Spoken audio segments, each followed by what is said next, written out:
الحمد لله رب العالمين والصلاة والسلام على سيد الأنبياء والمرسلين وعلى آله وأصحابه وأزواجه وذريته وأهل بيته أجمعين. أما بعد،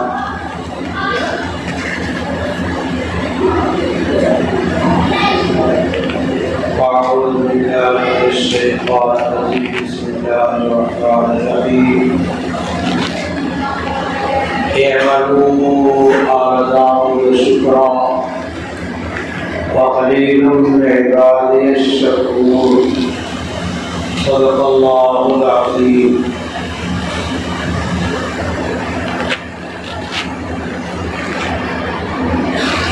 اللہ رب العالمین نے ہم پر اور آپ پر اور سارے انسانوں پر اتنے زیادہ انعامات اور احسانات فرمائے ہیں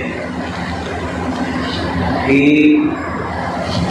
ہم انعامات کو احسانات کو شمار نہیں کر سکتے. دریاؤں کو روشنائی بنا دیا جائے اور انگنت کرم بنا دیے جائیں، اللہ تعالیٰ کی نعمتوں کو لکھنا چاہیں تو لکھ نہیں سکتے. ہمارے اور آپ کے احصاء اور شمار سے اللہ کی نعمتیں بہت اعلیٰ و برتر ہیں. اللہ تعالیٰ نے جہاں بہت سارے انعامات ہم پہ فرمائے ہیں، اللہ نے اپنی عظیم کتاب قرآن کریم ہمیں اور آپ کو عطا فرمایا اور ایک خاص انداز سے عطا فرمایا. نبی کریم صلی اللہ تعالی علیہ وسلم آبادی سے ہٹ کر مکہ مکرمہ میں عریانیت پھیلی ہوئی تھی. بے حیائیوں کا بازار گرم تھا. شراب، جوا، زنا، ننگے چلنا پھرنا، کھڑے کھڑے پیشاب کرنا، سب کے سامنے کوئی عیب شمار نہیں کیا جاتا تھا. حتیٰ کہ کعبہ مقدسہ کا طواف بھی ننگے کرتے تھے، مرد بھی ننگے کرتے تھے اور عورتیں بھی کعبہ مقدسہ کا طواف ننگ جھڑک کرتی تھی. صرف اتنی احتیاط تھی عورتوں کے لیے کہ وہ رات میں طواف کرتی تھیں اور اپنی شرمگاہ پہ اپنا ہاتھ رکھ لیا کرتی تھی.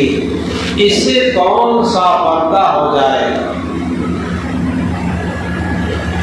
اور ایک خام خیالی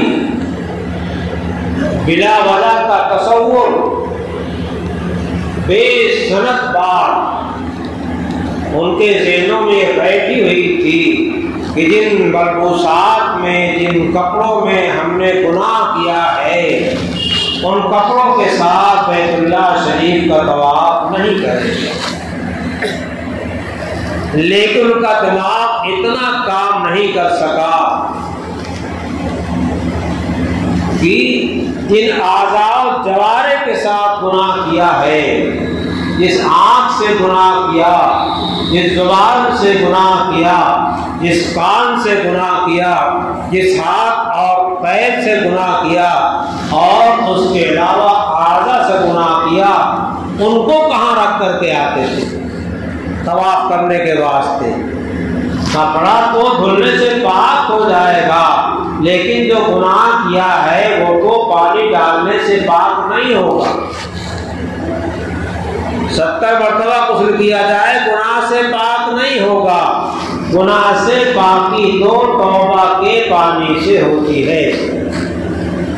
اور توبہ کی دو شکل ہے، ایک یہ کہ انسان کے اندر ایمان ہی نہیں ہے، اس کی توبہ کلمہ طیبہ لا الہ الا اللہ محمد رسول اللہ صلی اللہ علیہ وسلم کے زبان سے پڑھنے سے اور دل میں اس کے یقین کرنے سے، اس سے توبہ ہوگی۔ اور گناہوں کی توبہ علیحدہ ہے، آنکھ کا گناہ کیا اللہ سے معافی مانگ لو، زبان کا گناہ کیا اللہ سے معافی مانگ لو، ہم نے غلطی کیا، کسی کا حق مارا ہے تو اس کا حق ادا کر دو، اور حق ادا کرنے سے عاجز ہو گئے تو اس سے معافی طلب کرو، دنیا میں معاف کرا دو۔ آخر کوئی وجہ تھی؟ نبی پاک صلی اللہ علیہ وسلم نے صحابہ کرام کے مجمع نے کہا کہ مجھ سے جس کو جو اذیت پہنچی ہو یہی معاف کر دو، بدلہ لے لو یا معاف کر دو، بدلہ لے لو۔ ایک صحابی رضی اللہ تعالیٰ کھڑے ہوئے کہ حضرت آپ نے مجھ کو چھڑی سے مارا تھا، کہا بدلہ لے لو، کہا حضرت جب آپ نے مارا تھا میں ننگی پیٹ تھا اور آپ کپڑے سے تن فرمائے ہوئے ہیں، آپ نے کپڑا اتار دیا اور کہا بدلہ لے لو۔ ان کا مقصد یہ نہیں تھا بدلہ لینا، ان کا مقصد تو آپ کے جسم سے چمٹنا اور آپ کے ماہ نبوت کو دیکھنا، بوسہ دینا تھا، مقصد حل ہو گیا۔ بدلہ لینا نہیں تھا، وہ بدلہ لینے گیا ایک بہانہ تھا ایسے ایسے، لیکن آخر نبی کریم صلی اللہ علیہ وسلم نے اعلان کیوں فرمایا؟ جتنا استحضار حساب کا کتاب کا اللہ کے سامنے پیشی کا حضور پاک صلی اللہ علیہ وسلم ہو سکتا ہے اور انبیاء اور رسول ہو سکتا ہے، ہمیں اور آپ کو نہیں ہو سکتا۔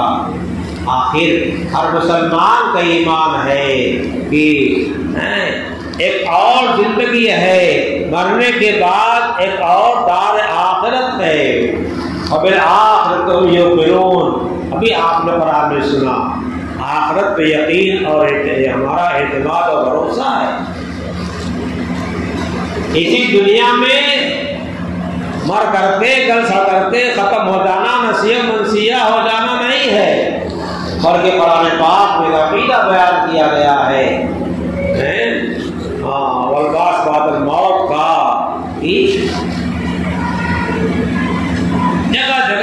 جگہ اس کو ذکر کیا گیا ہے قرآن کریم میں کہ جو خدا ابتداءً پیدا کر سکتا ہے، کوئی تمہارا نشان نہیں تھا، کوئی تصویر نہیں تھی، کوئی نقشہ کہیں پاس کیا رکھا ہوا نہیں تھا اور تمہیں بنا دیا، وہ خدا دوبارہ نہیں پیدا کر سکتا، دوبارہ نہیں زندہ کر سکتا۔ افعینا بالخلق الاول، کیا ایک مرتبہ پیدا کر کے ہم تھک اور ہار گئے، مات گئے؟ اب نہیں پیدا کر سکتے، ہم تو کوئی کام کر کے تھک جاتے ہیں، مات جاتے ہیں، ہمت ہار جاتے ہیں۔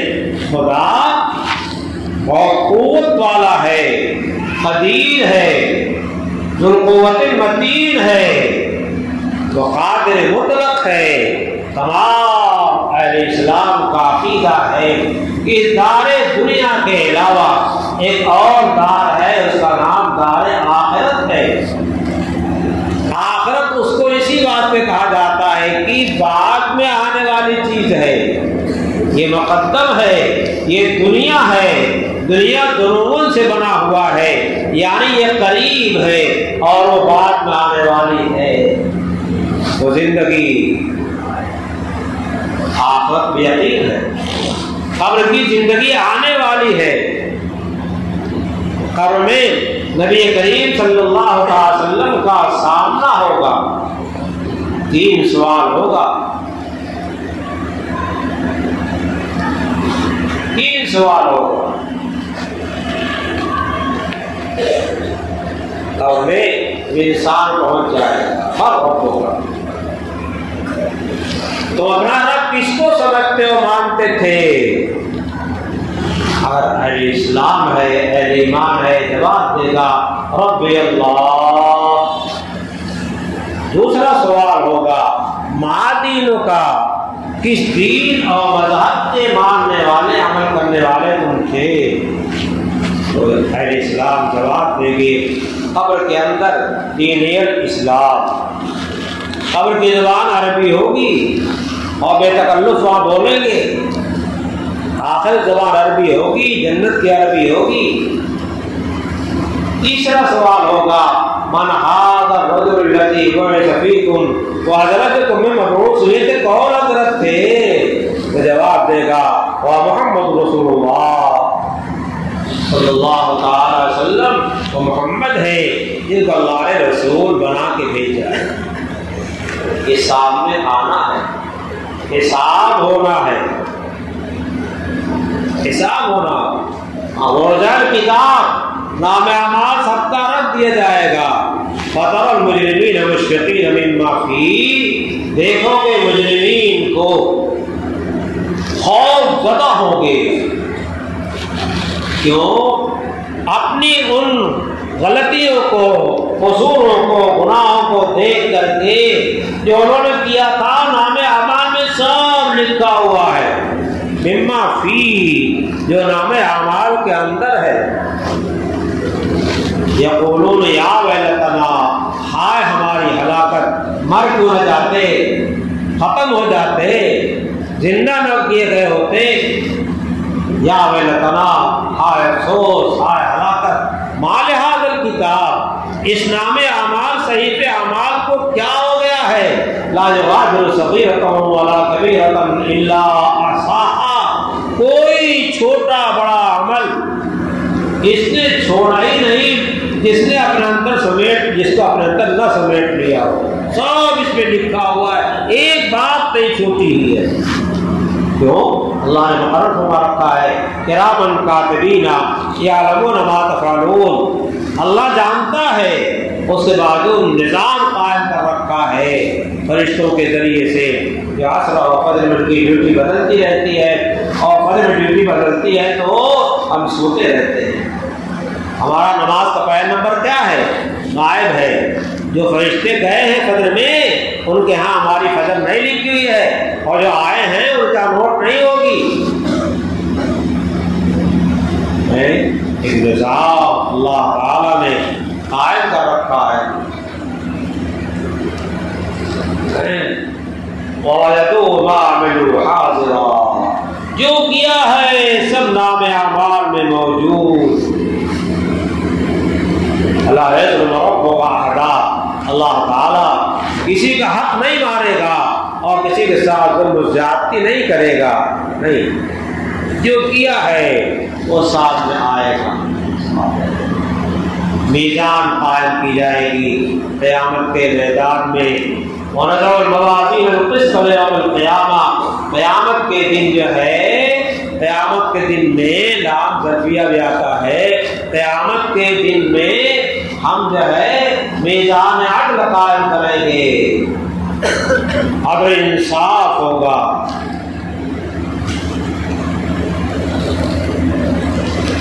ترازو سامنے آئے گی، سب کے اعمال تولے جائیں گے، اور بڑا وزن جو وہاں ہوگا وہ کلمہ شہادت ہوگا۔ ایک شخص پریشان ہوگا، اس کا نیکیوں کا پلہ ہلکا ہو جائے گا، گناہوں کا وزنی ہو جائے گا، بہت پریشان ہوگا۔ تو فرشتے کہیں گے تمہاری ایک نیکی الگ سے رکھی ہوئی ہے، ایک بطاقہ لایا جائے گا، ایک پرچی لائی جائے گی، وہ پرچی کیا ہوگی؟ اس میں کلمہ شہادت لکھا ہوا ہوگا، اشہد ان لا الہ الا اللہ وان محمد رسول اللہ۔ حضرات لکھا ہے کہ اس میں وہ جو کلمہ شہادت پڑھ کر کے آخری سانس اس کی پوری ہوئی ہے وہ ہوگا، کلمہ شہادت پہ انتقال ہوا ہے اس کا۔ وہ کہے گا کہ اتنے گناہوں کے سامنے ہماری وہ پرچی کس کام کی آئے گی؟ وہ پرچی رکھی جائے گی اور نام اعمال نیکیوں کا جس کا وزنی ہو جائے گا، جس کا پلہ نیکی کا بھاری ہو گیا، جنت معاف، بقیہ سب کیا ہے؟ معاف جنت میں بھیج دیا جائے گا۔ اسی کلمہ شہادت کے تکرار کے لیے بار بار تاکید کی جاتی ہے کہ کلمہ شہادت کا تکرار کو کیا کرو. اور نبی پاک صلی اللہ علیہ وسلم نے ارشاد فرمایا جددوا ایمانکم بقول لا الہ الا اللہ. کلمہ طیبہ کثرت سے پڑھتے پڑھتے اپنا ایمان تازہ کرتے رہا کرو، کرتے رہو کرتے رہو کرتے رہو. ہے نا، ہم کہتے بار بار پڑھنے سے کیا فائدہ ہے؟ ہاں، بار بار پڑھنے سے کیا فائدہ؟ کتنے کہتے ہیں قرآن پاک کو طوطے کی طرح پڑھنے سے کیا فائدہ ہے نا. اور کوئی آج کا گانا اور اس کی اشعار مل جائے تو ایک مرتبہ پڑھ کے چھوڑ دیتے ہیں، ہر لوگ گنگناتے رہتے ہیں، راستے پر پڑھتے چلے جاتے ہیں. کیوں؟ اس کا مزہ آ رہا، اس کا لطف آ رہا ہے. دنیا کے عشق کا انداز ہے، خدا سے عشق و محبت ہے ہی نہیں تو کیا انداز رہے گا؟ اللہ سے تعلق پیدا کرو تو قرآن کی تلاوت کا مزہ آئے گا، ہے نا. پھر جو ہے حافظ جی کو جلدی سے نہیں پڑھنی ہوگی، کہتا ہے رک پڑھیے مزہ آ رہا ہے. میں تو ہر ایک جو ہے الگ پیڑ لگانے والا حافظ جی کو ہے. امام صاحب پہ سب مسلط ہیں، امام صاحب سب مسلط ہے نا. امام کا ایک اعزاز ہے، سب کے سامنے آپ امام کا خصوصی مصلی بچھا کے کھڑا کرتے ہیں، چاہے جاؤ شیخ المشائخ ہو اور چاہے 15-16 سال کا بچہ ہو. کیوں؟ اس کو ایک اعزاز دیا گیا ہے، سب کے بیچ میں کھڑا کیا جاتا ہے. اسی کے لیے دونوں طرف کی صف کا برابر کرنا ضروری ہے. ایک طرف صف لمبی ہو ایک طرف کم ہو، ایسا نہیں ہونا چاہیے. مجمع کثیر ہو گیا، بے قابو ہو گیا تو اس کی بات کیا ہے؟ علیحدہ ہے. اس لیے ائمہ کو اپنا غلام ملازم نہیں سمجھنا چاہیے، ائمہ کو اپنا بڑا اور پیشوا سمجھنا چاہیے. پیش امام تو کہتے ہی ہیں آگے ہے تو پھر اس کا لحاظ کرنا چاہیے. ہر ایک امام کو غلام بنا لے، جو چاہے امام کو کہتا رہے، جو چاہے امام سے مطالبہ کرتا رہے، جو چاہے مؤذن سے مطالبہ کرتا رہے. ایسا نہیں. آپ دیکھ لیں یہ تو ہندوستان ہے، یا امام صاحب بیت الخلا بھی صاف کرتے ہیں، استنجا خانہ بھی صاف کرتے ہیں، غسل خانہ بھی صاف کرتے ہیں، وضو خانہ بھی صاف کرتے ہیں، اس سے مطالبہ ہوتا ہے. آخر مسجد رہنے سے کیا فائدہ آپ کا؟ آپ باہر ملکوں میں دیکھ لیجئے، امام علیحدہ ہوتا ہے، مؤذن علیحدہ ہوتا ہے، صفائی والا علیحدہ ہوتا ہے. یہ الگ بات ہے. امام ایک چیز سمجھتا صاحب کا نام کی، ہم نمازیوں کی راحت کا کتنا سامان پیدا کرتے ہیں. اس کا یاد آ گیا، مولانا حسین احمد صاحب مدنی رحمۃ اللہ علیہ ٹرین میں سفر کر رہے تھے اور ایک کوئی عہدیدار شیخ امریکہ ایک صاحب بہادر عہدیدار تھے بڑے، وہ استنجا خانے گئے چلے آئے، پھر گئے پھر چلے آئے. ان کے مزاج میں نفاست تھی، استنجا خانے میں بیٹھ نہیں سکے. مدنی کسی بہانے اٹھتے بھی استنجا کرنے گئے اور وہاں سے آئے اور سگریٹ کے بڑے ڈبوں سے کیا کیا، استنجا خانے کو صاف کیا. ٹرین کا ڈبہ ہے اور اس کے بعد جو ہے کہا آپ گئے تھے واپس چلے آئے، کوئی ضرورت تھی آپ کو؟ کہا بہت گندا ہو رہا، کہ تو صاف ہو رہا. یہ نہیں کہا میں نے صاف کیا ہے، اور تو صاف ہو رہا. جی یہ ہمارا قابل نے کیا ہے. اور نزدیک کے تو عجیب واقعات ہیں. دالوں میں بھنگی نہیں آ رہا تھا کی وجہ تھی محتمم صاحب پریشان تھے کیا ہوگا. رات کی تاریکی میں کوئی عجیب طرح کے کپڑے پہن کر کے آتا تھا اور اپنے ڈوگرے بھر بھر کر کے، تب استنجا خانے ایسے بیت الخلا ایسے نہیں تھے تو باہر گندگی پھینکی جاتی تھی، اٹھا اٹھا کر پھینک دیا کرتا تھا. ایک دن دیکھا گیا سارا صاف، دوسرے دن دیکھا سارا صاف کیا ہوا اور پتہ نہیں چل رہا تھا کون ہے. اس کے بعد پھر لوگ ہاتھ میں لگے کہ صاف کرتا کون ہے. معلوم کیا ہوا کہ وہ کون تھے؟ وہ مولانا حسین احمد مدنی تھے، جن کو کتنے بڑے احترام سے مولانا بدھلی کہہ دیا کرتے تھے اس زمانے میں، کیوں؟ سیاست سے ان کا لگاؤ تھا، لیکن کتنے بڑے عالم تھے، کیسے محدث تھے، کیسے فقیہ تھے، اس کو علماء جانتے ہے نا۔ تو ہم نے تو دیکھا ہے مفتی محمود صاحب رحمۃ اللہ علیہ خانقاہ میں بعض خانقاہ کے خدام ایسے تھے جو استنجا خانہ وغیرہ سب صاف کر دیا کرتے تھے، اور میں شخص جانتا ہوں جو حضرت کا بعد میں مجاز ہوا ہے، حضرت اس کو اجازت بیان دیا، ایسا نہیں ٹھیک ہے، لیکن وہ ان کا اپنا کردار ہے، ہم ان سے یہ کام کرائیں یہ ہماری بات نہیں ہے، ہمارا کام نہیں ہے۔ جو ہم جو ہے جو چاہتے کیا ہے، مسجد پہنچ کر کے جو ہے ہر ایک حاکم بن جاتا ہے، قبرستان پہنچ کر کے ہر ایک بڑا فیصل بن جاتا ہے۔ مزاج ہمارا خدمت کا ہونا چاہیے، عقائد کا نہیں ہونا چاہیے، بڑوں میں بھی تواضع، چھوٹوں میں بھی تواضع، چھوٹے میں بڑے کا احترام ہو اور بڑے کا چھوٹے کا احترام ہو۔ امام بخاری رحمۃ اللہ علیہ نے اس زمانے میں حدیث بیان کرنا شروع کر دیا تھا جس زمانے میں ان کے چہرے پر داڑھی کا ایک بال نہیں آیا تھا، اس وقت سے ان کی شان بخاری جو ہے وہ چمک رہی تھی۔ بہرحال بات دور چلی گئی، قرآن کہاں آیا، کیسے آیا؟ نبی کریم صلی اللہ تعالی علیہ وسلم نے آبادی کو چھوڑ کر کے، عریانیت کی جگہ کو چھوڑ کر کے بیت اللہ شریف کے سامنے اعتکاف کر سکتے تھے، بیت اللہ میں اعتکاف کر سکتے تھے، بیت اللہ میں 360 جو ہے تصویریں رکھی ہوئی تھی، مورتیں رکھی ہوئی تھی، اس میں کیسے بیٹھتے آپ؟ اس کو تو آپ صاف کرنے کے واسطے آئے تھے، تو کہاں گئے؟ دور غار حرا، چڑھتے چڑھتے پہنچتے پہنچتے 2-2.5 گھنٹہ لگ جائے، آپ کیسے پہنچتے تھے؟ میں تو وہاں گیا، نیچے کھڑے ہو کر کے 2-4 قطرہ آنسو گرا لیا، وہیں چلایا کہ میری ہمت نہیں۔ وہاں سے اب تو بیچ میں عمارتیں ہو گئی ہیں، وہاں سے جہاں بیٹھتے نبی پاک صلی اللہ علیہ وسلم کعبہ مقدسہ نظر آتا تھا، وہاں اعتکاف کرتے تھے، گھر آتے تھے، پھر کھانا لے جاتے تھے، اور پھر ہفتے کا عشرے کا کھانا لے گئے اور کھا کے روز تازہ کھاتے رہو گے نا، اور ٹھنڈا پانی ملتا رہا ہوگا وہاں، کتنا مجاہدہ کیا پہاڑی پر، عرب کی دھوپ اور گرمی، ایک چھوٹے سے غار میں ہے نا، ہم اپنے گھر میں لیٹے رہتے ہیں، ہمیں گرمی نہیں لگتی، اور مسجد پہنچتی کیا ہے، اوپر سے گرمی پھینکتی ہے اور نیچے بگا نکلتی ہے، ایک دم پریشان ہو جاتے ہیں متولی صاحب پر، اور فلاں صاحب پہ خفا ہو جاتے ہیں۔ اپنی نماز پڑھنا آئے ہو کہ متولی صاحب کی اور کولر کی؟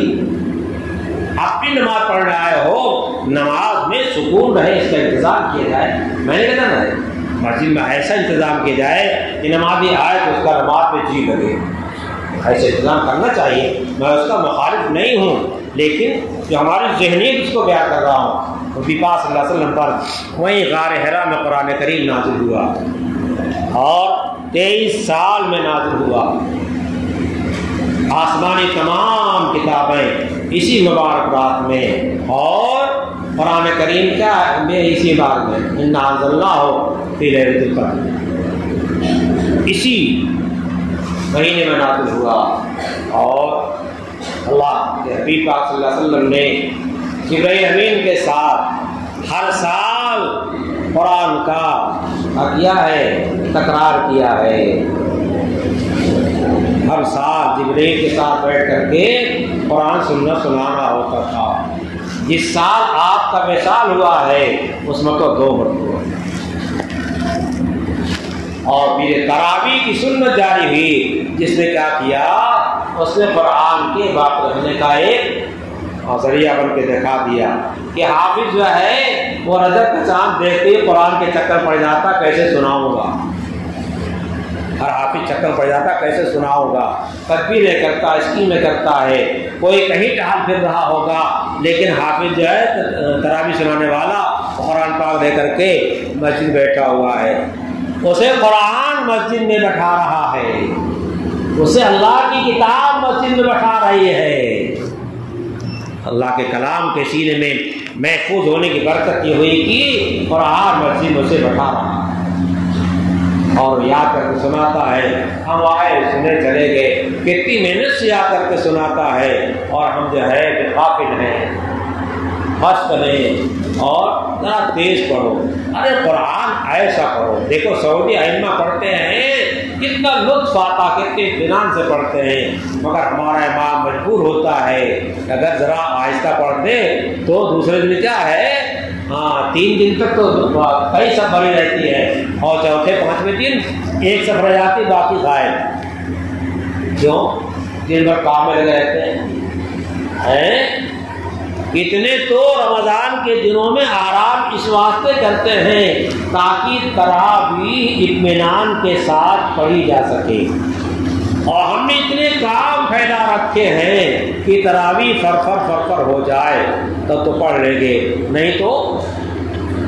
اور اب قرآن پاک ختم ہو گیا، مکمل ہو گیا ہے، اب تو سمجھیے تراویح ختم ہو گئی، قرآن پاک مکمل ہوا ہے، تراویح ختم ہوگی کب؟ جب عید کا چاند نظر آئے گا تب۔ تراویح رمضان کی ہر رات کے اندر سنت ہے، سنت مؤکدہ ہے، اور ایک قرآن پاک ختم کرنا جو ہے یہ بھی سنت ہے۔ کوئی 2 پڑھ لے، کوئی 3 پڑھ لے، ہمارے یہاں خانقاہوں میں عام طریقے پر 3 ختم ہو رہا۔ ابھی میں سہارنپور گیا تھا، وہاں تقریباً رحمۃ اللہ خانقاہ میں، اور ان کے نواسے مولانا عثمان صاحب جو ہے خانقاہ میں اعتکاف میں بیٹھے ہوئے ہیں، وہاں 3 پارہ ایک مدت ختم ہو چکا، 3 پارہ لحاظ سے دوسرا 3 پارہ چل رہا ہے۔ اطمینان سے تراویح ہوتی ہے، پھر یاسین شریف پڑھی جاتی ہے، یاسین شریف کے بعد جو ہے پھر درود پاک پڑھا جاتا ہے، اور دعا ہوتی ہے، پھر کتاب پڑھی جاتی ہے، پھر اطمینان سے 12 بجے کے قریب تک جو ہے وہ مجلس چلتی ہے، اور پھر جو ہے رات بھر لوگ قرآن پاک پڑھتے رہتے ہیں۔ شاید کوئی سوتا ہو، میں نے تو کسی کو سوتا ہوا نہیں دیکھا۔ ابھی تاجر اللہ ہمارا کل آیا ہوا، میں نے رات میں کسی کو 1 سیکنڈ سوتے ہوئے نہیں دیکھا کہ لیٹا ہو سو رہا ہو۔ کوئی دوسرا ملک نہیں ہے، کوئی دوسری قوم جنات کی نہیں ہے، انسانوں کی قوم ہے۔ امام ابو حنیفہ رحمۃ اللہ علیہ رمضان شریف میں 61 قرآن پڑھتے تھے، 1 قرآن تراویح میں اطمینان سے، اور 1 ختم صبح دن میں کرتے تھے، 1 ختم رات میں کرتے تھے، اور کتنا سوتے تھے جانتے ہیں؟ قیلولہ کرتے تھے، اور کہتے تھے اس واسطے سوتا ہوں کہ قیلولہ سنت ہے، قیلولہ سنت ہے۔ امام شافعی رحمۃ اللہ علیہ بھی 61 قرآن ختم کرتے تھے، 1 تراویح کا، اور 1 دن کا، اور 1 رات کا۔ ہم میں سے کتنوں کا بھی شروع ہے نہیں ہوا ہوگا ہمارے جیسوں کا، ہے نا؟ یہ قرآن کا مہینہ ہے، اور آگے لیلۃ القدر آ رہی ہے، اعتکاف کا مہینہ ہے، اعتکاف کر کے دیکھیے نبی کریم صلی اللہ علیہ وسلم نے پورے مہینے کا اعتکاف کیا ہے، مدینہ جو تشریف لے گئے ہیں پورے مہینے کا اعتکاف کیا ہے، 10 دن کا عمر کیا ہے، اور 1 سال رمضان میں اعتکاف نہیں کر پائے تھے، شوال میں اعتکاف کیا تھا، اور 1 سال 20 دن کا اعتکاف کیا ہے۔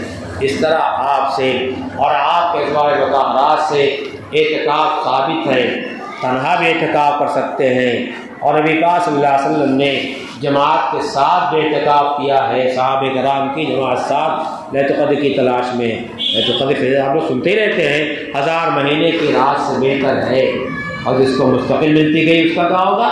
فضائل کتابیں پڑھیے اور دیکھیے، اور اعتکاف کا اہتمام کیجیے، اور اپنے حالات کو درست کیجیے۔ جب تک ہمارے حالات درست نہیں ہوں گے، ملکی حالات درست نہیں ہوں گے، ملکی حالات کا درست ہونا ہماری درستگی پر ہے۔ اب سوچ لو، ملکی حالات کی درستگی چاہتے ہو نہیں چاہتے ہو، حالات کسی انسان کے بس میں نہیں ہیں، حالات انسانوں کے پیدا کرنے والے کے بس میں ہیں، قلوب انسانوں کے ان کے بس میں ہیں۔ بادشاہوں کے قلوب بھی اللہ کے بس میں ہیں اور سب کے قلوب اللہ کے بس میں ہیں، جدھر چاہتے گھما دیتے ہیں۔ بادشاہوں کے واسطے بددعا یہ ہمارا کام نہیں ہے، اپنی اصلاح کر لینا ہمارے بس میں ہے، یہ ہمارا کام ہے۔ اس واسطے ہر ایک سچا اور پکا نمازی بنے، سچا اور پکا مسلمان بنے، سنتوں کا اتباع کرے، ہر ایک اپنے گھر میں سنت کو جاری کرے۔ جتنے سچے پکے مسلمان بن جاؤ گے اتنے ہی کامیاب رہو گے۔ دنیا کی زندگی ہمیں اسی واسطے ملی ہوئی ہے، باقی مسلمان کا کسی حال میں گھاٹا اور نقصان نہیں ہے۔ مقدرات جو آنے والے ہوتے ہیں وہ تو آتے ہیں، آئیں گے، لیکن مسلمان کا نقصان اور گھاٹا نہیں ہے۔ بہرحال آپ حضرات نے قرآن کریم سنانے والے کا احسان ہے کہ آپ کو قرآن پاک سنا اور آپ مہیا ہو گئے۔ امام صاحب اسی قدر کرنی چاہیے کہ ہمیں افراد سننے والے مل گئے، نہ سننے والے مل کے ہم کیا کرتے، تو ہر ایک دوسرے کی قدر کرے، ہر ایک دوسرے کا اعزاز کرے، ہر مسلمان کے دل میں دوسرے مسلمان کی عزت ہو، احترام ہو، اس کا ایمان اللہ کی ذات والا صفات پر ہے۔ یہ بندے مومن ہے، یہ اللہ والا ہے۔ اللہ ولی الذین آمنوا، مومنین کا دوست اللہ ہے، مومنین اللہ کے دوست ہیں اور اللہ مومنین کا دوست ہے۔ اگر اللہ کے دوست ہو تو اللہ کے دوستوں سے دوستی کرو۔ ظاہری بعض گناہ ہوتے ہیں اس کو مت دیکھو، یہ گندگی ہے، توبہ کرنے سے کیا ہے، پاک اور صاف ہو جائے گی گندگی۔ اس واسطے کسی کو حقیر مت سمجھو، کسی کو ذلیل مت سمجھو، نہ ذلیل کرو، کسی کو رسوا نہ کرو۔ اگر رسوا کرو گے کسی خدا کے بندے کو، خدا اس کے بدلے میں تمہیں کسی موقع پر رسوا کرے گا، تمہاری عقل میں آوے نہ آوے، آئندہ ہوش آوے چاہے نہ آوے۔ لیکن کسی مسلمان کی بے آبروئی اس دنیا میں کرو گے تو اس کا مولا اور آقا جو اللہ دوست ہے وہ تمہیں بخشے گا نہیں اور تمہیں کسی موقع پہ رسوا کر کے چھوڑے گا۔ جو مسلمان کی تکلیف پر خوش ہوتا ہے اللہ اس کو اس تکلیف میں مبتلا کرتا ہے۔ کسی مسلمان کی مصیبت پر خوش ہونا اہل اسلام کا کام نہیں ہے، مسلمان سے کے غم سے غم زدہ ہونا یہ اہل اسلام کا کام ہے۔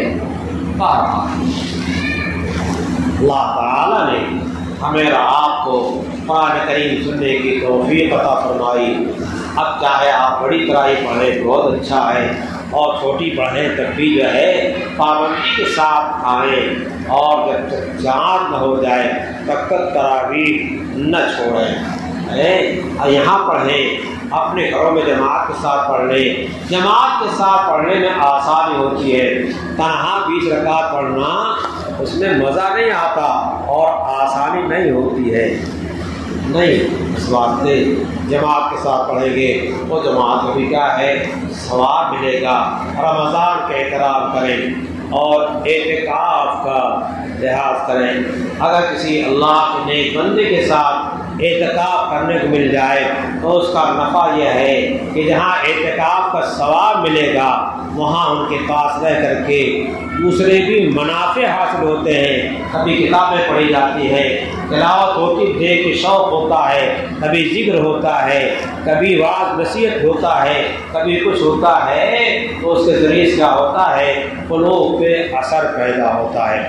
اس واسطے اکابر اہل اللہ کے پاس پہنچ کر کے جو ہے اعتکاف کرو اور 10 دن جو ہے اللہ کے نام پہ قربان کرو، اس میں اپنا نفع ہے۔ ہماری عبادت سے اللہ کے اللہ ہونے میں کوئی فرق نہیں آ جائے گا، بڑائی نہیں آ جائے گی، نہیں۔ ہمارے ذکر کرنے سے، تلاوت کرنے سے، عبادت کرنے سے اللہ کا کوئی نفع نہیں ہے، اللہ کی حکومت میں بڑھوتری نہیں ہو جائے گی، اللہ کی عزت نہیں بڑھ جائے گی، بلکہ ہم عبادت کریں گے تو ہم اللہ کے ہاں معزز ہو جائیں گے اور لوگوں میں بھی معزز ہوں گے۔ نیکی سے آدمی کا اعزاز ہوتا ہے، برائی سے کیا ہوتا ہے؟ لوگ گھن کرتے ہیں اور طبیعتوں میں ان سے نفرت آتی ہے۔ تو نفرت والے اعمال کو چھوڑو۔ ہمارے بہت سے نوجوان جو ہے روزہ خور ہوتے ہیں، نہ روزہ خور ہو اور دن میں نہ طعام خور ہو، شام کو کھاؤ اور سحری کھاؤ، رات میں خوب کھاؤ۔ اللہ نے یہ مہینہ جو ہے ہمارے قلوب کی صفائی کے واسطے، ہمارے ایمان میں جلا پیدا کرنے کے واسطے اس مہینے کا روزہ رکھا ہے، ہمارے تقوی میں مضبوطی کے واسطے اس مہینے روزہ رکھا ہے۔ کوئی فضول کورس نہیں ہے یہ، بلکہ ہمارے ایمان کا کورس ہے، ہمارے تقوی کا کورس ہے۔ اس کورس کو بہت خصوصی ضابطہ ہے، ادا کرنا چاہیے۔ جس طریقے سے بہت ساری چیزوں سے ڈاکٹر پرہیز بتاتا ہے، کھانے میں اعتدال بتاتا ہے، تو آپ اس کا اہتمام کرتے ہیں۔ یہ اللہ کا مقرر کیا ہوا ہے۔ اس نظام کو جو ہے اپنائیے، اس نظام میں اپنی خیر سمجھیے، اور یہ جو دنیا میں بہت سارے کام کھیل کود کے اور معاشرہ زندگی خراب کرنے والے ہیں اس کو چھوڑو۔ شراب ہے، جوا ہے، تاش ہے اور بندگاہی ہے اور گانے گا کر کے اپنے وقت کو خراب کرنا ہے۔ زازان جو ہے بڑا عمدہ گویا، بہت بہترین اشعار پڑھا کرتا تھا، اور ایک صحابی غالباً ابن عمر ہے یا عمر ہے، مجھے یہ نام شبہ ہو رہا ہے، ادھر سے گزر رہے تھے اور وہ گانا سنا، اشعار سنا، تو دعا کرتے گزر گئے، اللہ اس آواز کو قرآن کی تلاوت میں بدل دیتا۔ یہ دعا کرتے گزرے اور زازان کا دل جو ہے بدل گیا اور ایمان میں داخل ہوئے، اور اس کے بعد قرآن پاک کی تلاوت لگ گئے۔ جس کو قرآن پاک کی تلاوت کا چسکا مل جائے گا، مالک کے کلام کا چسکا مل جائے گا، اس کو اشعار میں کوئی مزہ اور لطف نہیں آئے گا، جی اس کو تو قرآن کی تلاوت مزہ آئے گا، نبی پاک صلی اللہ علیہ وسلم کی نعت کے پڑھنے اور سننے مزہ آئے گا، اور دینی مسائل کے کتابوں کے مطالعے میں اسے مزہ آئے گا، اسے فضائل کے سننے میں لطف آئے گا۔ گانے اور شراب اور جوا میں مسلمان کو لطف آئے ایسا نہیں ہے، کیوں؟ یہ اوروں کی چیز ہے، یہ گندی چیزیں ہیں۔ قرآن نے شراب کو ریش سے کہا ہے، گندگی، ناپاکی، پیشاب، پاخانہ، رجل من عمل الشیطان، انسانی کام نہیں ہے، یہ شیطانی عمل ہے۔ تو شیطان بننا چاہتے ہیں، ہم انسان بننا چاہتے ہیں۔ اب تو انسان اللہ نے بنایا ہے، اللہ نے ہمیں انسان بنا دیا ہے۔ انسانیت کے افعال اختیار کرو گے انسان رہو گے، حیوانیت شیطانیت اگر ہم اختیار کریں گے حیوان ہو جائیں گے، شیطان ہو جائیں گے۔ انسانیت کو اپنائیے، شیطانت کو چھوڑیے۔ شیطان جو ہے آدم کا دشمن اور پوری اولاد آدم کا دشمن ہے۔ قرآن کی تلاوت کا اہتمام کیجیے، ایام باقی رہ گئے ہیں، اللہ سے رات میں روئیے، دعائیں کیجیے۔ رمضان کی ہر رات میں ایک دعا ضرور قبول ہوتی ہے، تو اللہ سے کوئی خاص دعا کر کے مانگیے۔ آپ کے حبیب نے ہمیں آپ کا وعدہ بتایا ہے کہ قبول کرتے ہیں اللہ قبول کر لے، اور کسی خاص رات کی خصوصیت نہیں ہے۔ حدیث پاک میں آتا ہے وَذَلِكَ كُلَّ لَيْلَةٍ، رمضان کی ہر رات میں ایسا ہوتا ہے، ایک دعا اللہ قبول کرتا ہے۔ تو کیوں نہیں کرتے؟ اپنی حاجات اپنے مالک سے خود مانگو، اور میاں دعا عبادت ہے اور گہری عبادت ہے۔ حدیث پاک میں آتا ہے الدعاء هو العبادہ، دعا ہی تو عبادت ہے، اس پہ بندہ اللہ اپنے کو محتاج، اللہ کو حائز ہوا سمجھتا ہے۔ دوسری روایت میں آتا ہے الدعاء مخ العبادہ، دعا جو ہے عبادت کا مغز ہے۔ اس واسطے اہتمام کیجیے۔ اللہ ہمیں اور آپ کو سب کو توفیق نصیب فرمائے، اور اعتکاف کا اہتمام کیجیے۔ یہ طریقے سے چاند کی تحقیق ہو جائے تو روزہ چھوڑیے، چاند کی تحقیق ہو جائے تو روزہ چھوڑیے۔ بس اپنے طور پر یہ جو چاہ کر ڈالا ایسا نہیں ہے، ہم پابند ہیں۔ اللہ تعالیٰ نے نظام بنایا ہے، علماء پیدا کیا ہے، دانشور پیدا کیا ہے، انہیں علم دیا ہے، اخلاص دیا ہے، عمل دیا ہے۔ ہمیں دوسروں کے پیچھے چلنے میں ہمارا نفع ہے، تو اگر نفع ہے تو نفع کو حاصل کرنا چاہیے۔